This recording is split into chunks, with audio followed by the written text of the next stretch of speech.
Very excited to talk to the man who is going to be in the main event coming up on UFC on ESPN, Jamahal Hill. He is a rising star in the UFC, and he is taking on Thiago Santos in the main event. A banger at 205, and he is joining us, getting fresh for fight week. Jamahal, thanks for the time, man. Really appreciate it. How's it going, bro? Thank you for having me. It's great, man. Look, I was very excited seeing this on your Instagram. So you get yourself a main event suite. That's a thing. Like once you're in the main event, the room upgrades. That seems like a very big deal. Yeah, man. Apparently so. This is real nice. Real nice room. It's the bathroom. The whole thing that you see behind me is the bathroom. And like, what's the best thing in there thus far? Because that shower looked very impressive. I have to say the shower. It's a full-blown walk-in shower. You can sit down in there, relax. You were saying that everybody thought we were gonna get a Fat Mall coming up this week.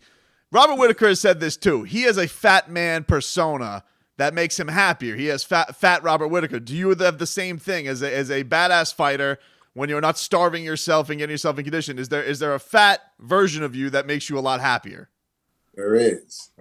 Fat Mall. Fat Mall is definitely my plus side.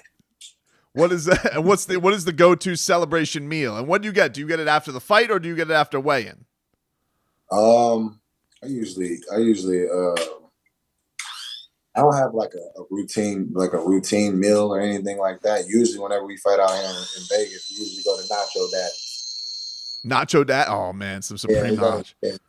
Rick's barbecue. We like sliding. We like going in there.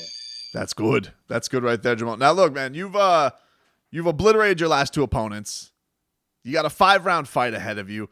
Do you think that's a thing? Like, I know you fought in a 5-rounder back in other promotions before, but like doing it on the big stage, do you worry about conserving yourself at all? Because you put highlight finishes. That's why people love watching you fight.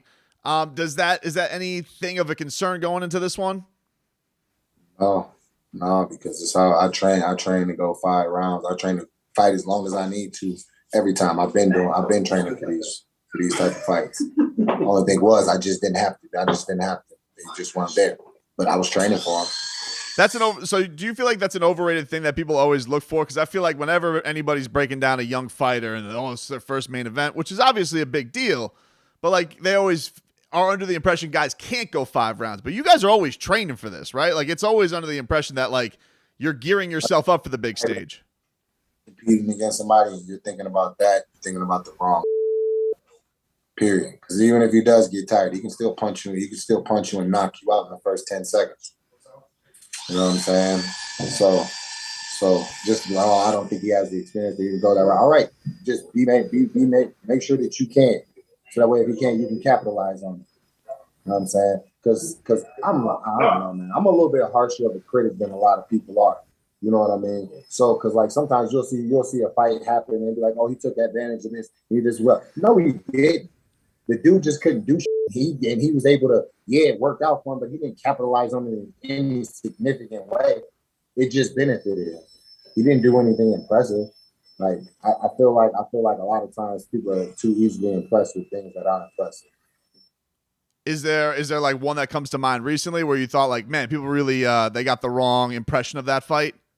I've heard a lot of people say, "Oh, he did well against Magomed." He didn't do shit. Either one of them did.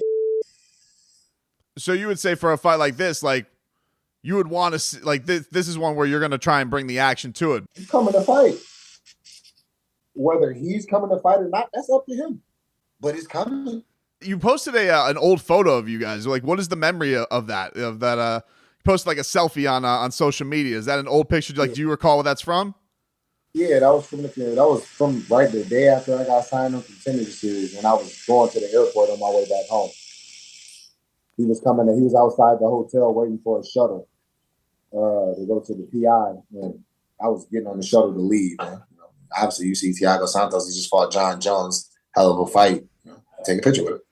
You're not going to be thinking about, oh my God, it's Thiago Santos in the octagon. I realize, but like, did you have any of that? Like, oh man, this is kind of cool, like full circle thing, or is all that stuff just blank up the rise because you have big goals in mind? It's a full realization that it comes full circle, but is it me? Oh my God, I can't believe it, man. No, I expected to be here. Whenever I seen him, whenever I was taking that picture of him, I expected a post like that. like the one I made earlier this week to eventually come up, be like a reality. Like, I'm really not surprised by none of this stuff. You know what I'm saying? Because I know who I am and I know what I can do. You know what I mean? Y'all are the ones being put on, not me. I'm putting y'all on game to what I can do and who I am. You know? It can't feel that far away though, Jamal. Like if you beat a top 6 guy, you're talking like a title fight is not very, very far in the future. Right. How, like, if it all goes according to your plans, when do you think you get that shot? Like if it all went your way, you beat Thiago, which I know you expect to do. How long before you find yourself in that position? Second or third quarter of next year. And do you think if it is a guy like Jiri Prochazka, what do you think of a matchup like that? That's the fight I've been asking for. I've been asking for that fight for it's been like 2 years now. You know what I mean? I want the smoke. I don't care if he got it. I'll take it from him. I'd actually rather. The thing about a Jiri Prochazka fight to me is it doesn't matter if he has the belt or not. Me versus him is a money fight. You know what I'm saying? So it don't matter if he has the belt, even better. Do you how do you think the his next title defense is going to go? Because there's talk a rematch with Glover, him versus Jan. What do you think will be his next step before he fights you eventually the next fight if he wins? I think it's going to be chaotic. Whoever he fights, I think it's just going to be chaotic unless he gets in there with somebody who just like kind of wants to sit back and just tries to like be too calculated. You know, yeah. Talking to Jamahal Hill, you guys can catch him on ESPN. Main event taking on Thiago Santos. ESPN main card starts at 10 p.m. as he is rising up the light heavyweight rankings. Jamal, being a guy from Grand Rapids, Michigan, even though you're a mixed martial artist, like, is there any? Did you grow up following Floyd Mayweather at all? Like, was that ever a guy as a, you know, one of the most famous fighters from that town? Yeah, I studied Floyd. I took things from Floyd's game and implemented them into mine to where, you know what I mean, to the best of my ability, you know what I mean, to help me be better. So yeah, of course. What would that mean to you? Because he's got, you know, obviously the boxing part of that, but what would it mean to you to conquer kind of another sport and be like the guy from Grand Rapids that got all the way to the top? It'd be dope, but like not like you know what I mean, not anything, but like those are his accomplishments. You know, I'm looking to achieve my own. I'm looking to have my own things, set my own bars and things like that. So that's what I'm focused on. I focus on myself. Before we get you out of here, Jamal, I got to ask you about this. All right. So I don't know. I'm sure we see this all the time. These crazy Russians, right? They're doing the wild fight stuff. Have you seen the latest that has been going around the internet of them fighting up on the cargo ship, up on the shipping containers? No, that's a new one. Could you ever imagine yourself fighting up on a shipping container, man? Like, this is why. First of all, where are they coming up with these ideas? Takedown. I wouldn't recommend shooting for a takedown. No, going into the frozen Russian lake. I don't think anybody wins on that one.